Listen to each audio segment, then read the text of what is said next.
Good day, this is Dimitri Lascaris coming to you from Kalamata, Greece for Reason to Resist on September 1st, 2025. Today, I'm very happy to be joined again by our regular guest, geopolitical analyst extraordinaire, Laith Marouf, based in Beirut. He is the executive director of Free Palestine TV, and it's always enlightening to speak with him. Thank you for joining us again today, Laith. Good to be with you, Dimitri. So today, September 1st, is in an unprecedented international operation organized by Reporters Without Borders and the global campaigning movement Avaz. More than 250 news outlets from over 70 countries will simultaneously black out their front pages and website homepages and interrupt their broadcasting to condemn the murder of journalists by the Israeli army in the Gaza Strip. Together, these newsrooms demand an end to impunity for Israeli crimes against Gaza's reporters, the emergency evacuation of reporters seeking to leave the Strip, and that foreign press be granted independent access to the territory. Here on Reason to Resist, we condemn and abhor in the strongest possible terms Israel's mass murder of Palestinian journalists. We condemn with equal vigor those so-called journalists from the West and those so-called defenders of press freedom in Western halls of power who have remained silent as the genocidal Israeli entity has carried out these vilest of crimes against journalism. In memory of the martyrs from Gaza and as part of the action organized by Reporters Without Borders, we will now observe 1 minute of silence.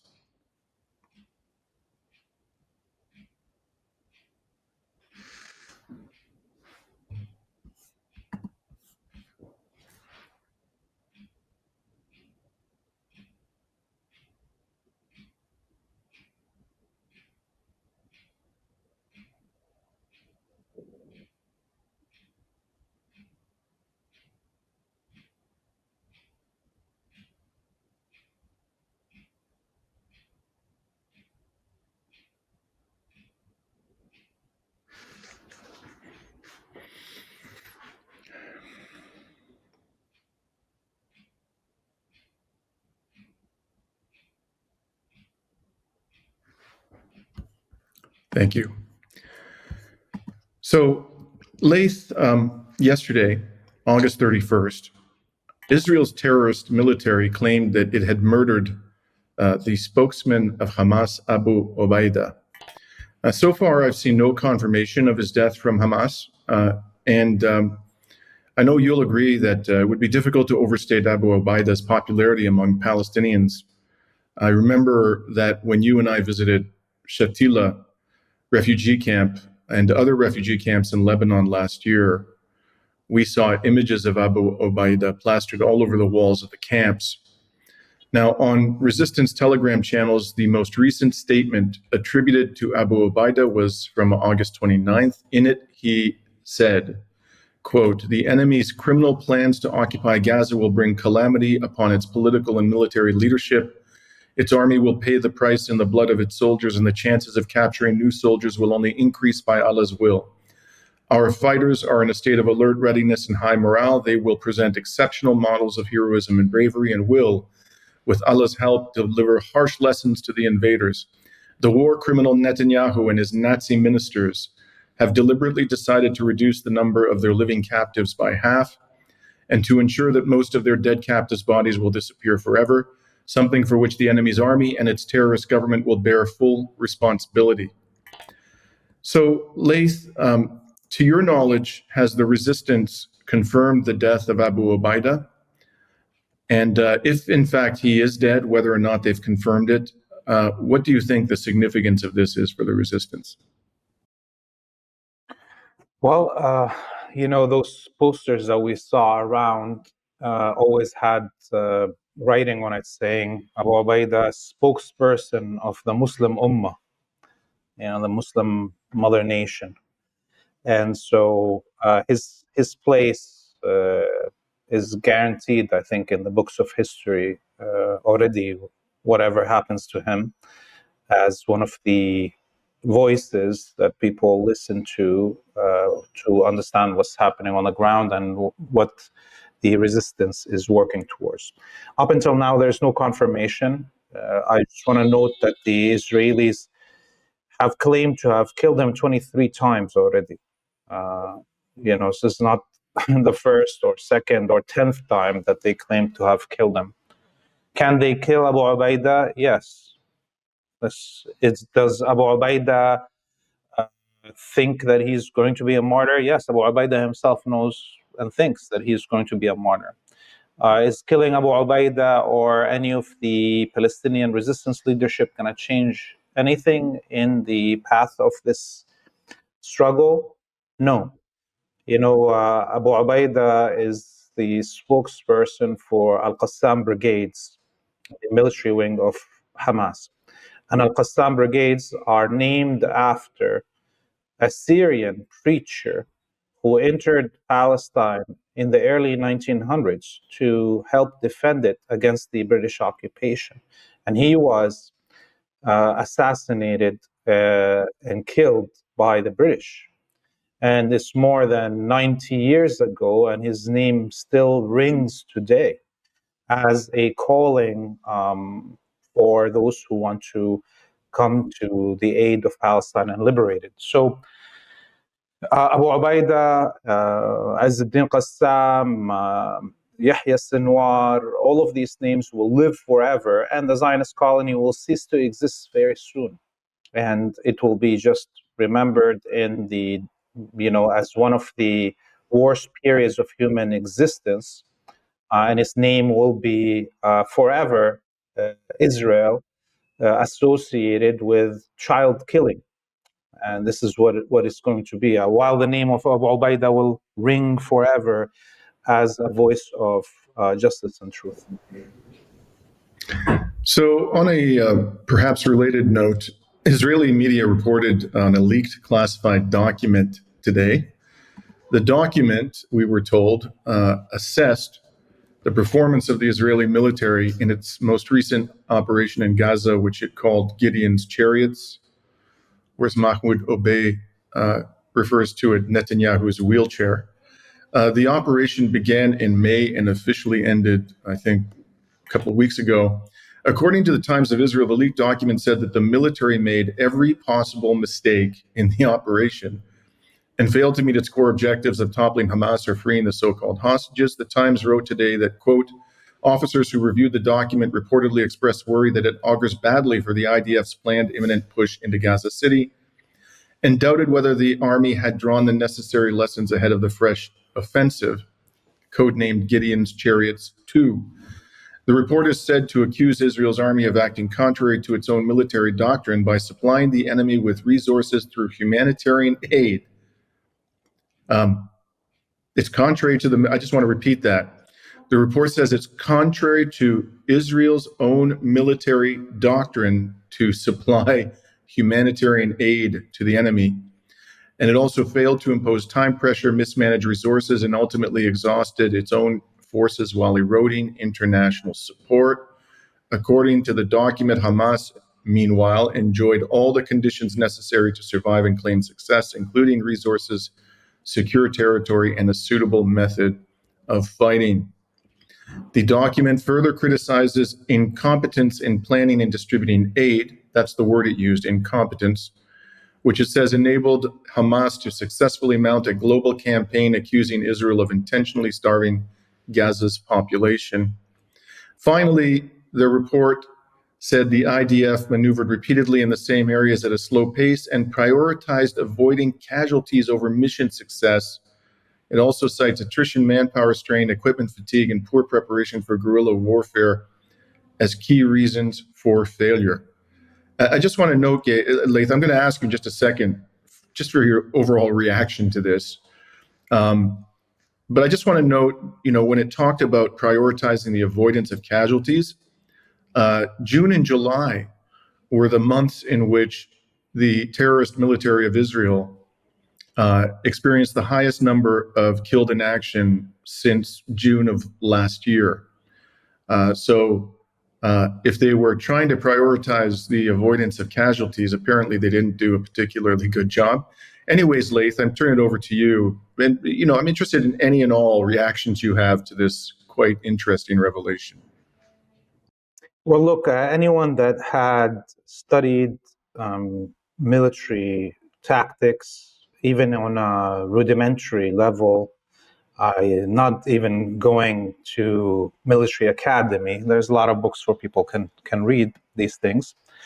Can tell you that it was clear from day one of October 7th that the Zionists entering Gaza as a military strategy will lead to their failures because this is a densely populated area.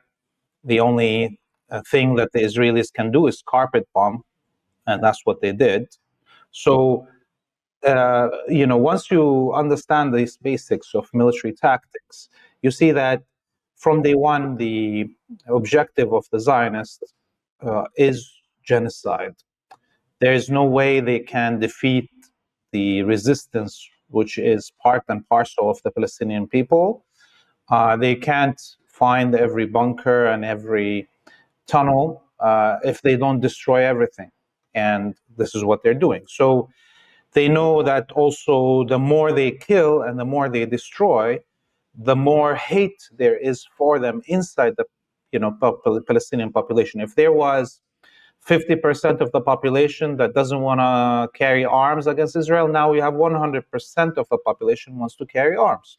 You've guaranteed every time you killed a mother, a child, a sister, a father, that there is 5-6 fighters that are going to be born now to kill you as a Zionist. And so from that point on, it was clear that Israel is going to take this path.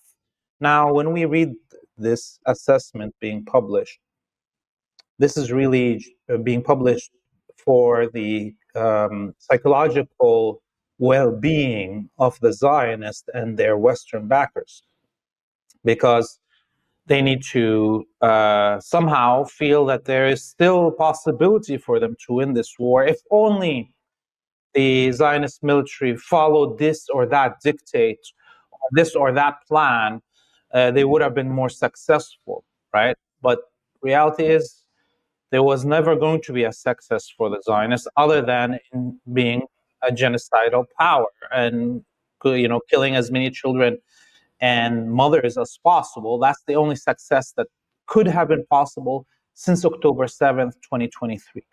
And as we see, the Israelis are attempting to excel and accelerate in this genocide before the weight of global pressure crushes them, right? But this is a war that's not going to end soon. But in the end, we know what's the result. There will be no more Israel. Yes, there's going to be millions of people dead across the region here because of the Jewish supremacist colony and its backers, but it's already over. Mm-hmm. Every time something like this, some classified document is released, which is, a big deal. I mean, the content of this thing is a big deal.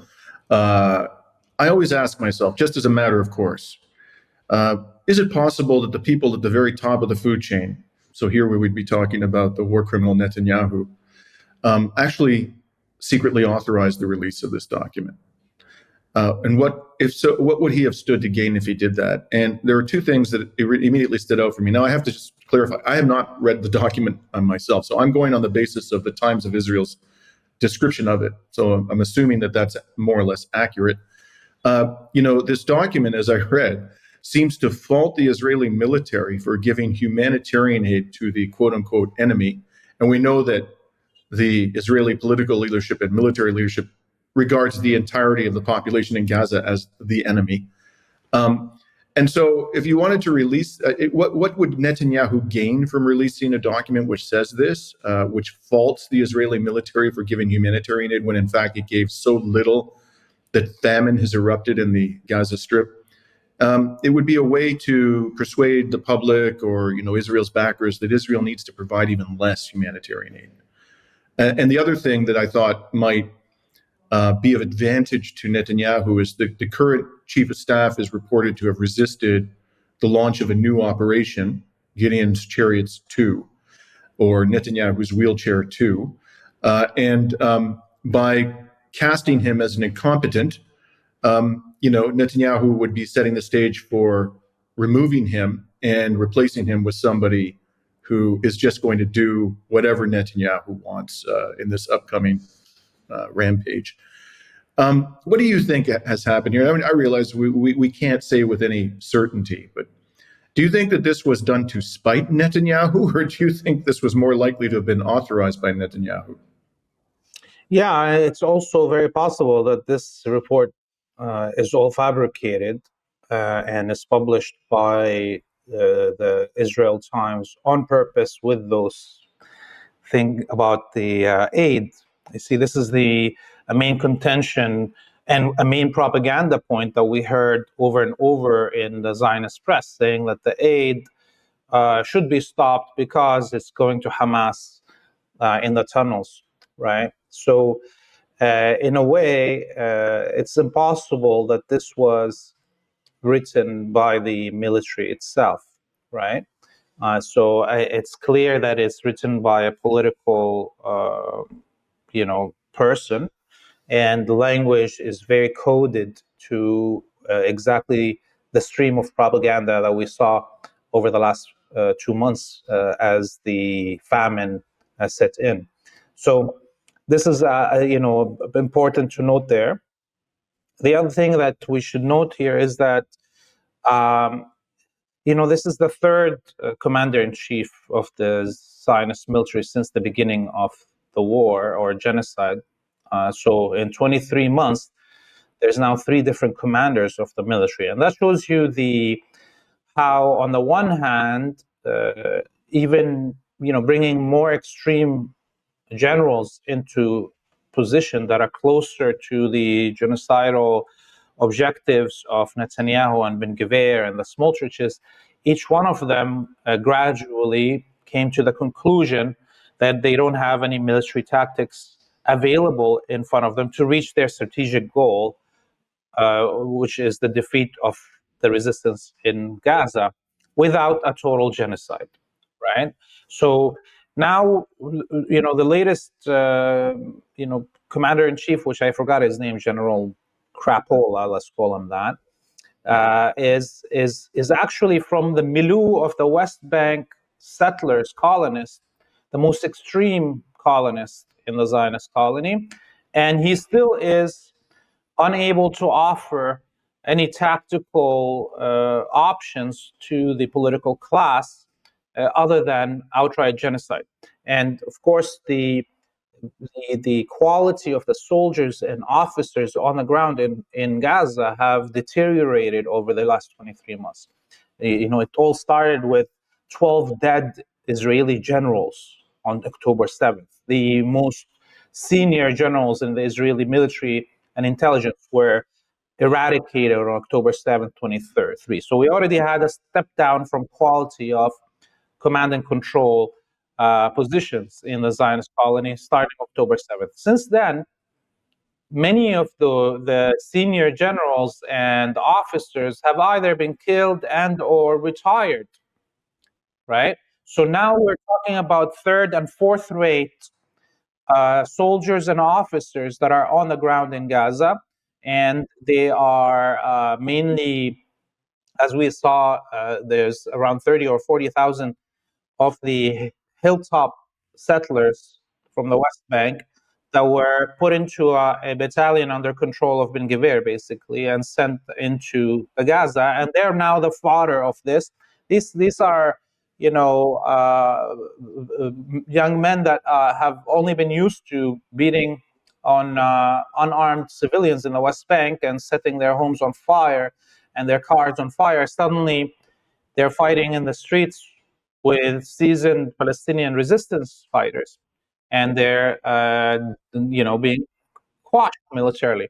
And this is again why the Israeli military is now depending more and more on these drone APCs that are laden with explosives sent into neighborhoods ahead of the soldiers to blow up the whole neighborhoods. Sorry, can you just pause right there? I was going to ask you about this. I just want to show people a quick video clip of that very thing.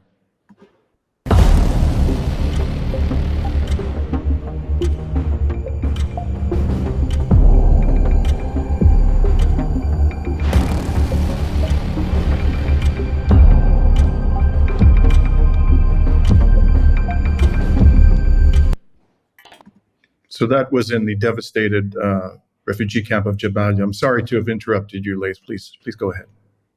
Yes, it's clear that the Zionists are now having to use these,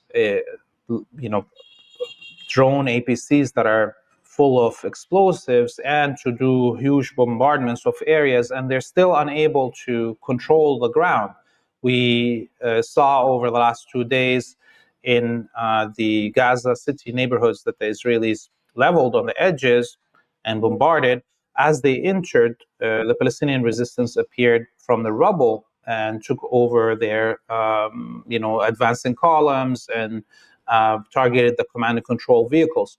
So the Israelis are unable really to move within even Gaza City, even with this mass bombardment that we see. And it shows you how there is no tactical, a maneuver open to the Israelis militarily, save for genocide.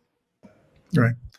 One thing is for sure, I mean, whether or not that report is some kind of a disinformation operation, the statement that Gideon's chariots failed to achieve its stated objectives of, recovering the hostages and defeating Hamas, clearly it failed miserably in that regard. I think you would agree with that assessment, Laith?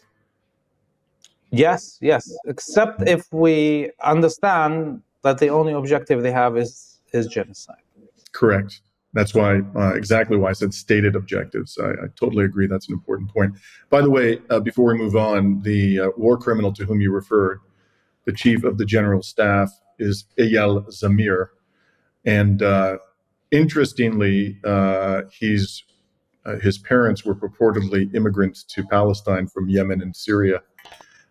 In any case, I want to talk to you next about what is happening in Yemen.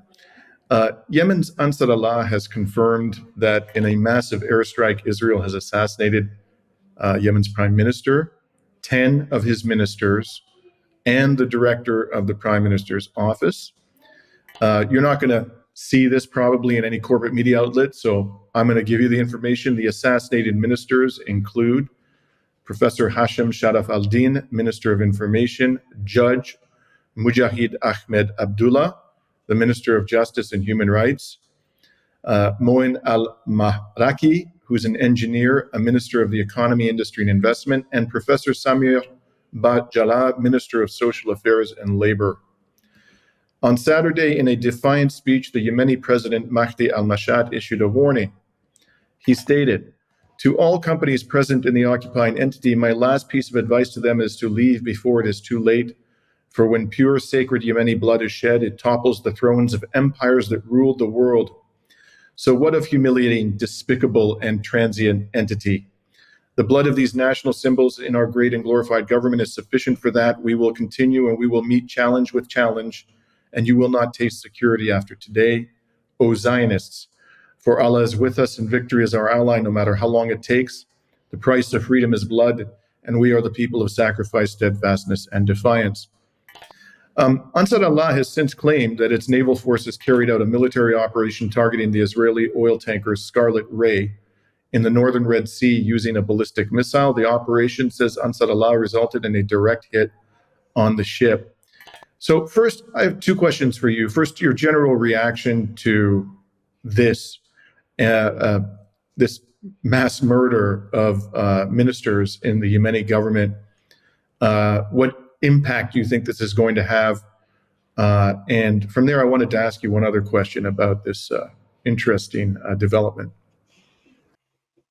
Well, first off, we could see from the list that you named there that these are all the civilian government officials. They are in charge of civilian portfolios within the government, meaning the Ministry of Defense or intelligence or police or what have you, were not there. It's a regular meeting happening in the government offices, in the declared government offices of the Prime Minister. And the Prime Minister, for those who don't know, of Yemen is actually Sunni. The Prime Minister of the Sana'a government, and this is only going to create more national unity within Yemen, this attack. And the last speech of the prime minister in an interview, it almost like he predicted that he's going to be targeted and said, this is the least we can do for Gaza. And so I don't think anything's going to change in terms of Yemen's direction, and its stance is illegal, it's moral, and it will continue to do so. In fact, we just heard the General Saria, the spokesperson for the armed forces of Yemen, saying that now they will be targeting the prime minister of the Zionist colony and ministers of his government, and that they will be pursuing eliminating them. So this is a very important step by Yemen. It's important that maybe this is followed up by an international campaign to bring to justice these Zionist government. I think either movements or governments around the world should start putting a award for the capture of Netanyahu and his government officials. We saw how Trump can put $50 million on the head of a sitting president of Venezuela, President Maduro. I think it's time that we also, as movements, as governments that are resisting these genocidal and imperialist plots, do the same. Maybe somebody now from Yemen will come out and put money on the head of Netanyahu or Israeli officials or generals, and maybe then there will be incentive around the world for people to take action to get this money also. Yeah. You know, those oil barons in the Gulf autocracies could probably offer a $50 or $100 million bounty for Netanyahu's arrest without even breaking a sweat. And of course, none of them would ever dare to do such a thing. Yeah, because that $100 million will be probably MBS's pedophilia budget for the week. Well said. So my question to you, and I ask it, I preface my question by acknowledging that I certainly don't regard myself as a military expert. I think you probably would say the same thing about yourself. And by the way, I just want to point out that consistently with what you said, Israeli media are reporting that Netanyahu is being placed now in a particularly secure location.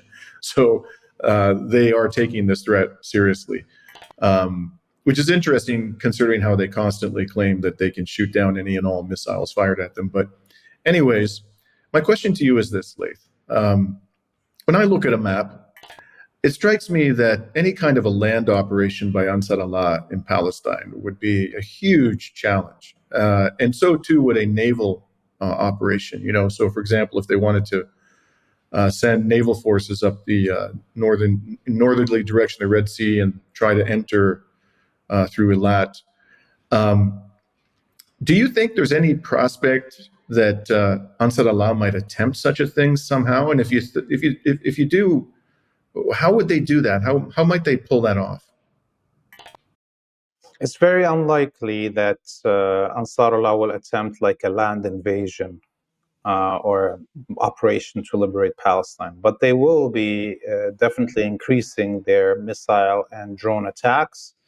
And now, as they've said, some of that will be dedicated to trying to liquidate the leadership of the Zionist colony.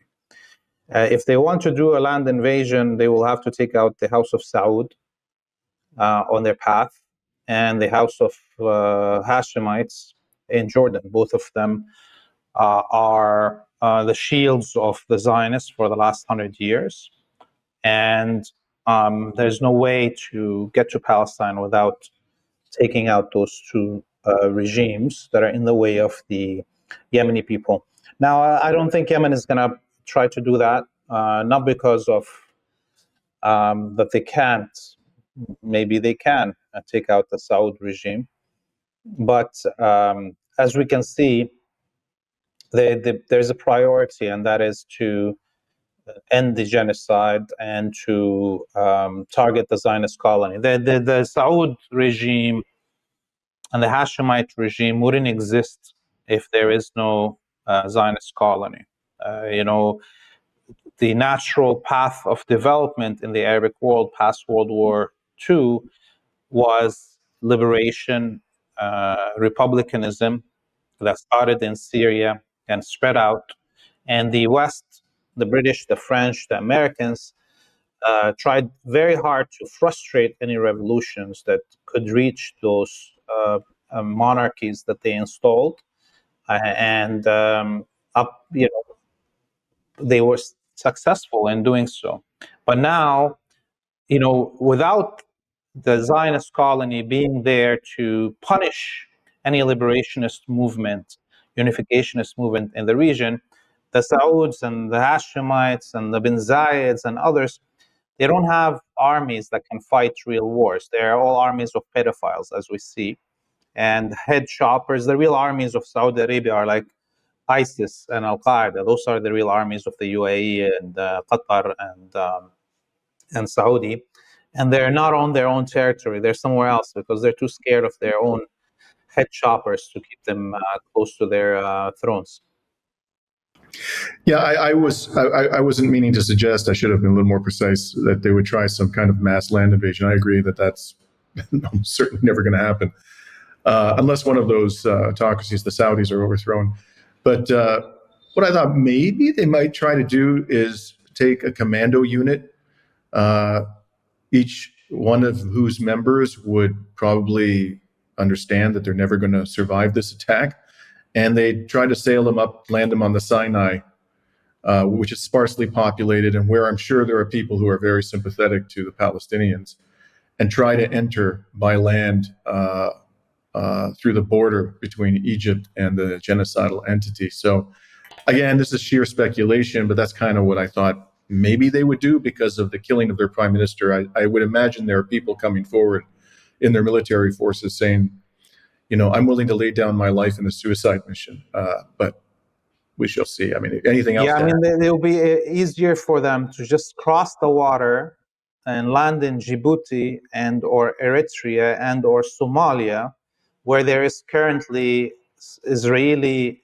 Emirati joint bases in those three countries, and slaughter those Zionists there and capture some of them as prisoners of war. It's much easier for them to do that than go all the way to Palestine. Right.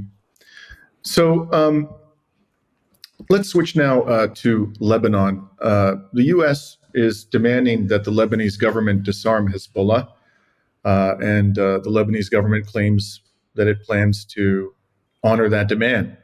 And I just noticed, Laith, in a speech given by Parliament Speaker of Lebanon and the head of the Amal movement, Nabi Berri, he stated this, quote, "We warn that the discourse of hatred for which screens and devilish minds are now opened is more dangerous to Lebanon than the weapon of the resistance that liberated the land.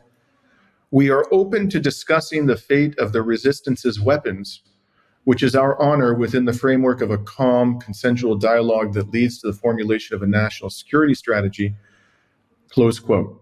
I was a bit surprised by that. He seems to be saying that the disarmament of the resistance is negotiable. Well, how do you interpret this?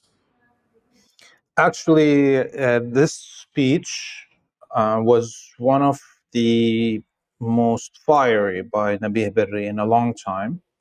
It was on the commemoration of the disappearance of one of the founders of the Amal movement, and who Al-Sadr, Muqtada Sadr, who was kidnapped in Libya and disappeared there in the 80s. So they had a national event for the commemoration, and Nabi Berri spoke. And I think maybe the translation that you got is missing a few words. He said the weapons of the resistance are honor and dignity. And that they, the one thing that it's clear about is that they're ready to talk about a national strategy to defend Lebanon, with the military being the crux of this strategy, and then discuss any disarmament. So I think he just cut the road on the government. Also, in his speech, he said they will, the Hezbollah and the ML members of the cabinet, 4 ministers, will refuse to join any cabinet meetings if there's a discussion about the military plan to disarm Hezbollah. So that makes it that there's not going to be any vote on this. And this now is, there's no doubt anymore of where ML stands. ML will stand with Hezbollah and will retain the weapons of the resistance until the day there is a agreed upon national strategy to arm the military to a stage where it can defend the country without the help of the resistance groups. And then, and only then, and after the arming of the military to a point where it can defend the nation, will there be a disarmament of resistance groups. So it's done. It's a done deal. He doesn't have to say too much more than that. It's not going to happen. We're not going to disarm. Build a national army that's capable of defending the country, and then we'll talk about it. And so that's it. The Americans and the Israelis and their local house slaves, they can all dream that there's no way there will be a disarmament of the resistance in the country anytime soon. Do you think they're crazy enough to try? That Aoun would send the Lebanese army to try to disarm the resistance? I don't think so. In fact, we know right now that inside the army things are very, very touchy.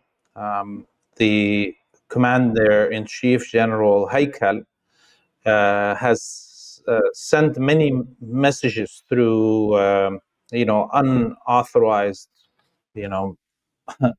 links to the media, and the latest of them states clearly that General Haikal will not use the military to disarm Hezbollah.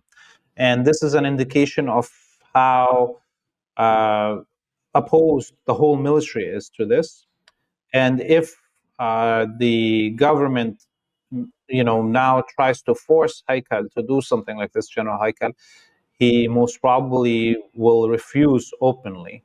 And when he gets to that point, the government will have to either remove him or back down. And if they remove General Haikal from his post, I think there will be a mutiny in the military. So the country is really on the edge, the institutions of the country. And the Americans, it seems like, and the Israelis actually don't care. They don't care whether if the military goes and confronts Hezbollah, they win. If the military refuses and the government and the military get into a fight and there's a collapse of the constitutional agreements in the country, then there's no country. And again, they win. This is how they see it, the Zionists. In terms of the resistance knows that the Zionists and the West want their head on a plate. They're not going to have it on a plate. They're going to have to attack themselves. And so nobody else is going to fight this war on behalf of the Zionists internally in Lebanon. But therefore, it's clear that the war is coming anyways. So staying with the subject of Lebanon, U.S. Ambassador to Turkey and Special Envoy to Syria, Tom Barrack, recently ignited a firestorm of controversy when, at a press conference in Beirut, he referred to the assembled reporters as animalistic. And then he went on to say, can we find some tolerance and kindness? Let's be civilized. And threatened to leave if the so-called animalistic behavior didn't stop. So let's just watch briefly a clip of that exchange. Again, go ahead. Hey, wait. Let's have one rule. Let's have one rule, okay? You just had three of the most.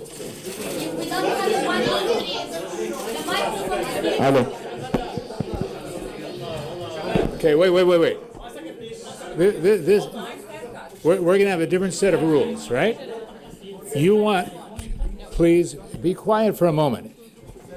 And I want to tell you something. The moment that this starts becoming chaotic, like animalistic, we're gone. So you want to know what's happening? Act civilized, act kind, act tolerant, because this is the problem with what's happening in the region.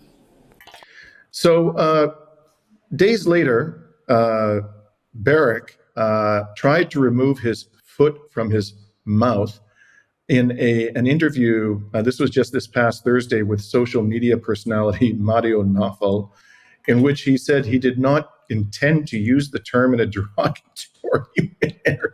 I'm trying to think of a positive interpretation of the word animalistic, but I can't come up with one. Anyways, and he acknowledged that it was inappropriate. What I'm curious to know, Laith, I imagine that a number of the reporters who were there were not pro-resistance, so if you're trying to endear yourself to the press corps in Lebanon, this didn't seem like a pretty good way to do that. How do you think this has impacted the mood in the country, in particular amongst people who are not necessarily supportive of the resistance towards the Trump administration and this character, Barak, in particular? It's funny because there was a part of these reporters that tried to kind of give cover to Barak and his statement for 4 or 5 days. It seems like somebody gave them the order, and they were all tweeting. Barak didn't say animalistic; he said animalistic with an O. And if you look that in the dictionary, it means a different thing than that. And literally, they all were tweeting the same thing. And then Barak comes out in the media and says, "Yes, I used the word animalistic. I'm sorry." So so so those those self-humiliating media people really just shot themselves in the foot, in the mouth, whatever you want to call it, like right in front of everybody, and then he hung them dry. So this is one side of the story. The other side is that clearly the American government officials, since the coming of Trump, have become more and more aggressive with the media. And we saw how American representatives speak to American media over the last 9 months. I mean, the humiliation levels are greater than what Barak did to the Lebanese media, only calling them animalistic. He didn't treat them the way that the spokespersons for the White House are treating the press corps there. And that's one side of it. So I think Barak is just, doing what he would have done in the US. And he made the mistake of thinking that he can talk to media here in Lebanon like the self-hating, prostituting journalists in the West agreed to, right? So even though there was some of those journalists that use that animalistic excuse, there was a lot of the pro-American journalists that came out very pissed off and demanded a public apology, which they got eventually, as we saw with Barak.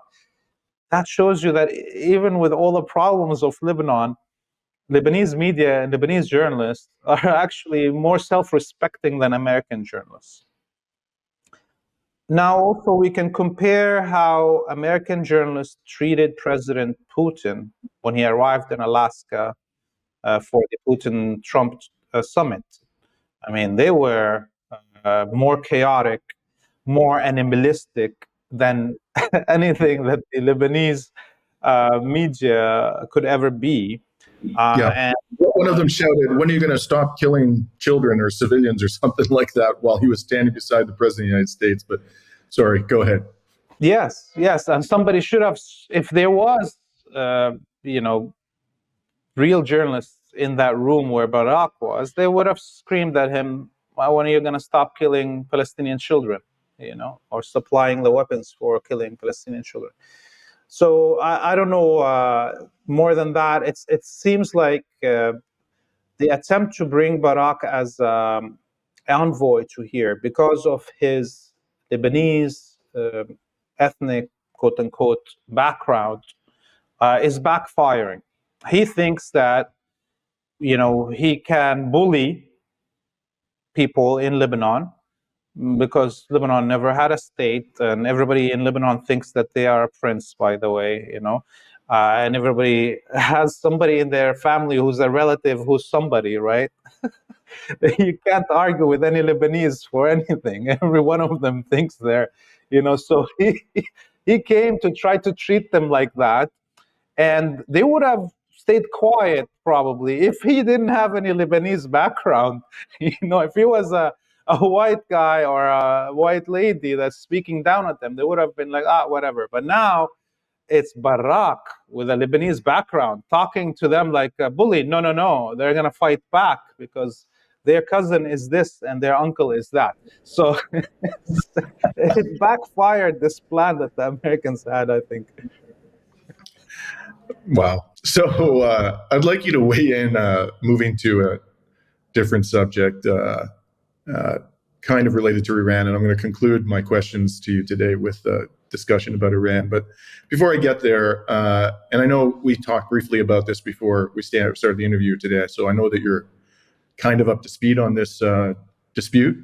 The dispute I'm referring to is I gave an interview on the program of Jamal Thomas last week, and I know you're a frequent guest on Jamal Thomas's show, excellent program, and he asked me, I didn't go out of my way to talk about this. He asked me, what do you think about China's policies towards Israel and the genocide?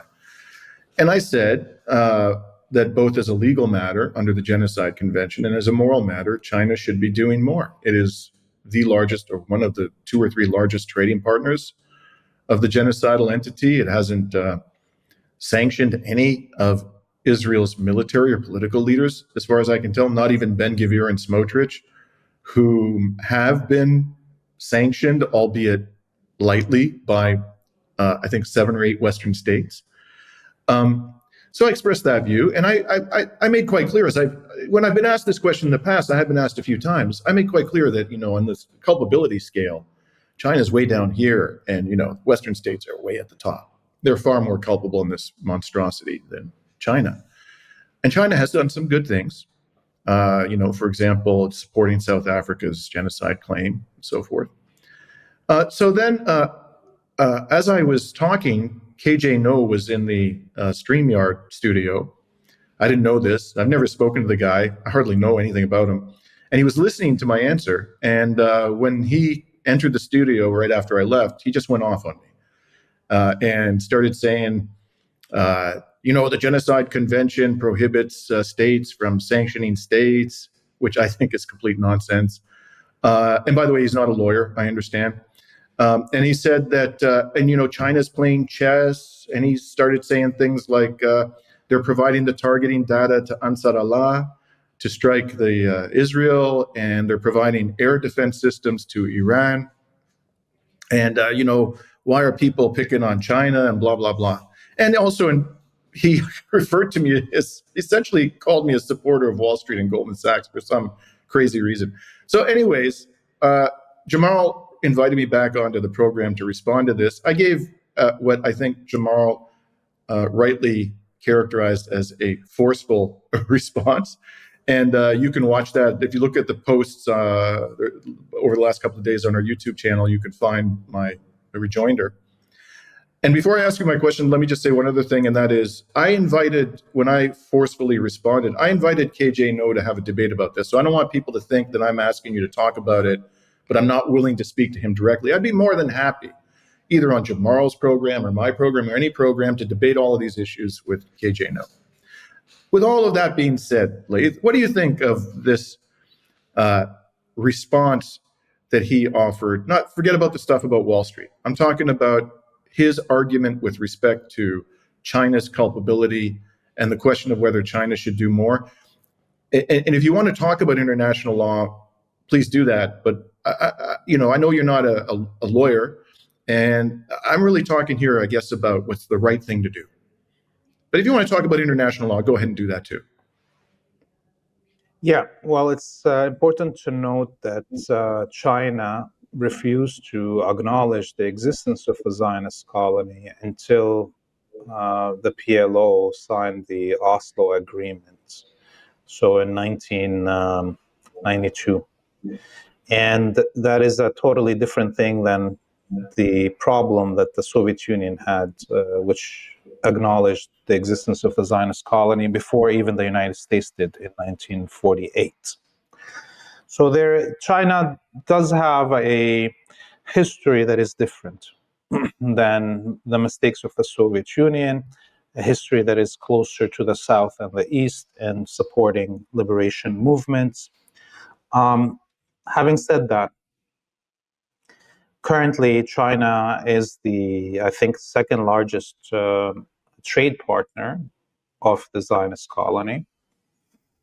And the vast majority of weapons that the Zionist colony is receiving from Western countries wouldn't be built without China exporting its components, electronics, its rare metals, its iron core, that is crucial for these industries. So China, for instance, I'm wearing like a DJI mic. I mean, we bought this DJI kit at the beginning of the genocide, but now we know that 90% of the quadcopter drones that the Zionists are flying inside Gaza are DJI drones.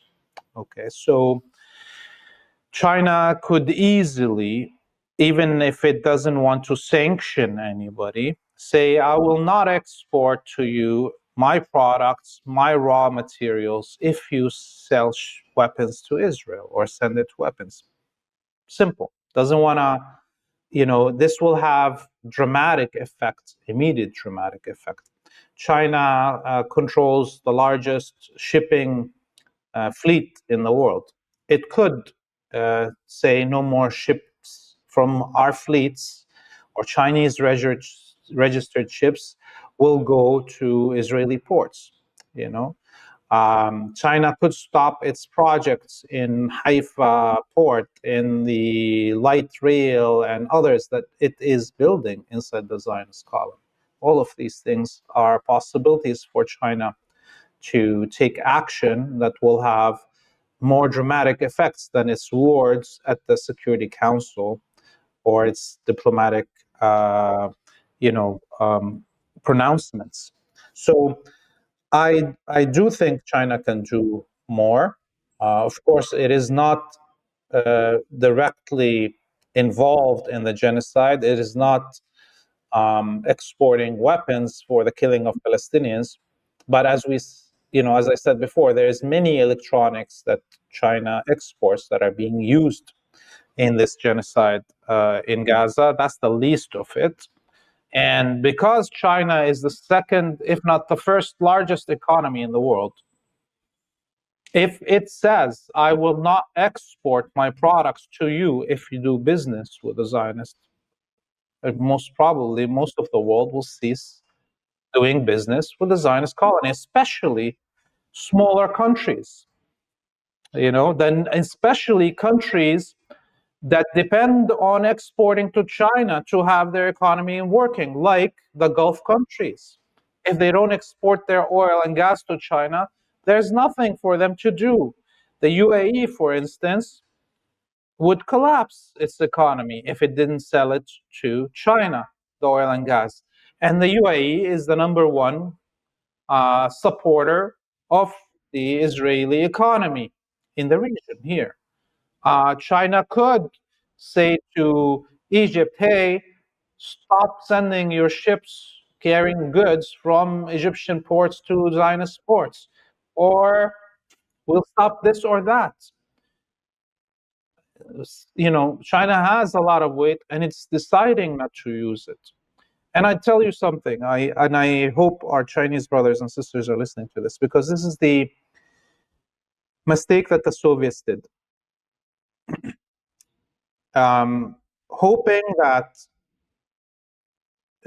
engulfing the West in wars in the Arabic world that drag on forever will lead to the West collapsing and you rising as China, like the Soviet Union hoped, is a false hope, number one. Number two, it's an anathema to the multipolarity world. Yes, Arabs are stubborn and will fight to the last man, but we've been fighting this war on behalf of humanity, on behalf of the East and the South for 100 years now, and it's getting tiresome. It's also makes us suspicious of these rising powers if they're not willing to side with us, like the Americans side with their own allies. The West is willing to put all its resources, all its efforts, all its weapons, all its diplomatic and media efforts, as well as the rights of its own citizens, on the altar of Zionism. And neither Russia or China are willing to give us 1% of that. If Russia, for instance, would have parked or China would have parked its destroyers on the shores of Lebanon with air defenses on them, would the Israelis bombard every day Lebanon? Okay, you don't want to go save Gaza. All right, so at least they don't attack Lebanon. Do something. Where are those actions that could be even considered remotely close to what the West is doing to defend Israel? And I know I've heard the response already. I can imagine the things that people are going to tell. Well, if you're not willing to defend yourself, why should Russia or China come fight your war for you? This is what they're going to write on the comments here. And apparently, Israel can defend itself, when we know for sure that Israel wouldn't have lasted 1 week. 1 week since 1948, it wouldn't have lasted if it wasn't for the direct, unlimited support of the West. Today, if the West ceases to support Israel for 1 week, it will cease to exist. But our allies, quote unquote, Russia and China, are not willing to allow the Arabs to win. Let me just go further than anyone would say this. They're not willing to allow Arab liberation to happen. Why? Because they're scared. If Arabic liberation happens, there will be Arabic unification. And the Arabic people will then rule and control 50% of the oil and gas of the world and the most important strategic routes of transportation on the planet. And we will be king. This is why nobody wants, neither China or Russia, wants the axis of resistance to end the existence of Israel. This is why Russia and China are doing business with the Saudis, the Emiratis, and Qataris, and never did business with Syria under attack by those. This is why. And this is why us as Arabs and as Muslims, including Iran, so Iran doesn't feel like left out of this, we'll have to fight these wars by ourselves and depend on ourselves, not because we don't deserve the support of the Chinese or the Russians, but because, unfortunately, geography says we will always be left alone, because everybody's scared of our unification. I want to add one other thought about this. Thank you for that, Laith. I think very important insights. Anybody who pays the slightest attention to my public commentary will know that I rarely have criticized either the Chinese or Russian governments. In fact, I think this might be the only issue in respect of which I have criticized them. And I have defended them on countless occasions, in countless contexts, from the relentless propaganda we hear about the Russian Federation's government, the People's Republic of China, and so forth. And, I know that a lot of people in our audiences, I'm sure this is true of you, it's definitely true of me, are people who bristle. They react negatively when they hear, for a variety of reasons. They're not necessarily from Russia or China. They may be from the West, but they bristle when they hear criticism of Russia and China. And I'm just going to ask all of you to reflect on this question. Do you think that the governments of Russia and China are perfect? Like, seriously, you believe they're completely immune to any legitimate criticism? There's nothing that we should ever say negative about those governments, even in a case of the most audacious genocide in human history being perpetrated before the eyes of the world for 2 fucking years. And frankly, neither of them has done anything close to what they could do to help the Palestinians. I think, so people who generally react negatively to hearing criticism of the Russian and Chinese governments, please be fair in assessing our overall posture towards these issues, because we do not come from the school of thought that, Russia and China are the embodiment of all evil. To the contrary, we push back against that narrative. I think you'll agree with those comments, Laith. Yes, definitely. And I wish Russia victory in its war against NATO. I wish China safety and security against the plots to attack it over Taiwan. And I hope for the reunification of China. And I hope glory for these nations, that they will never have to live any humiliation that we are living for the last 100 years in the region here. And I hope one day that they will, work for aiding us in our liberation as much as they did other peoples before. Not to forget, all the and none of this should be taken as anti-Russian or anti-Chinese. It is, brotherly criticism from those who love you, who need your help, not from those who want to see evil done to Russia or China. So my last question today, Laith, I'm going to ask you to pull out your crystal ball and make a prediction about what you think is going to happen between the genocidal entity and the Islamic Republic. I'm hearing a lot of talk of a preemptive strike by the Islamic Republic.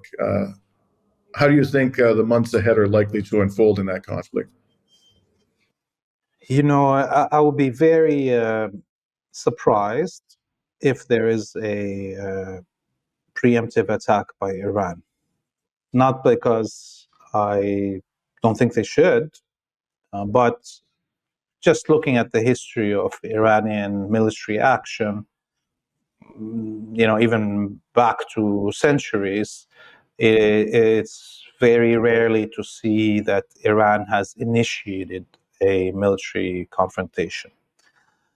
Having said that, it's clear that there will be a return to hostilities. Who will trigger it? How? I'm not sure. And also, I'm not sure which will come first, a war in Lebanon or a war in Iran.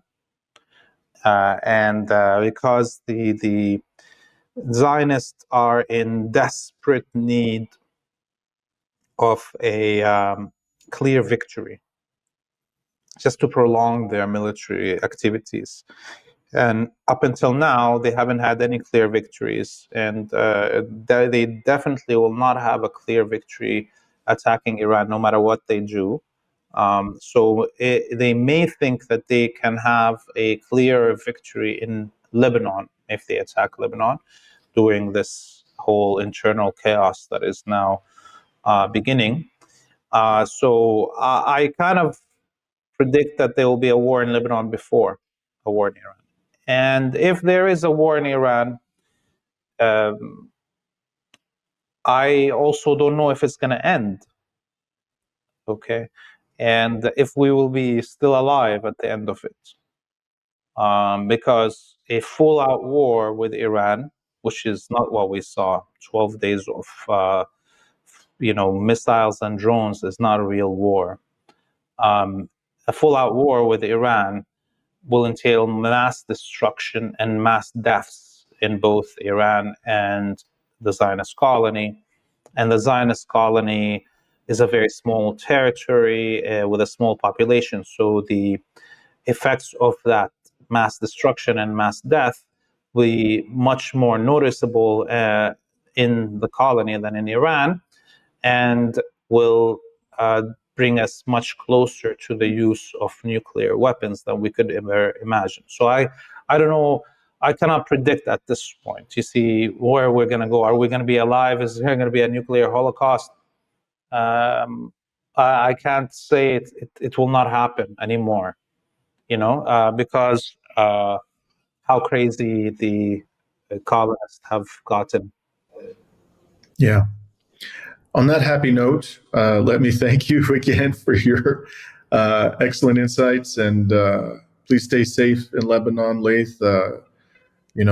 I see you're regularly going to the front line, standing, underneath the drones of the satanic regime overhead, and we always wish you safety at the end of our discussions, and please tell people where they can find your excellent reporting for Free Palestine TV. Yeah, you can find us on our website, freepalestine.video. We're on YouTube and X at TV Free Palestine. Donate so we can continue bringing you this content. And thank you very much, Dimitri, for having me. And we're signing off today from Kalamata in Beirut on September 1st, 2025. Peace out.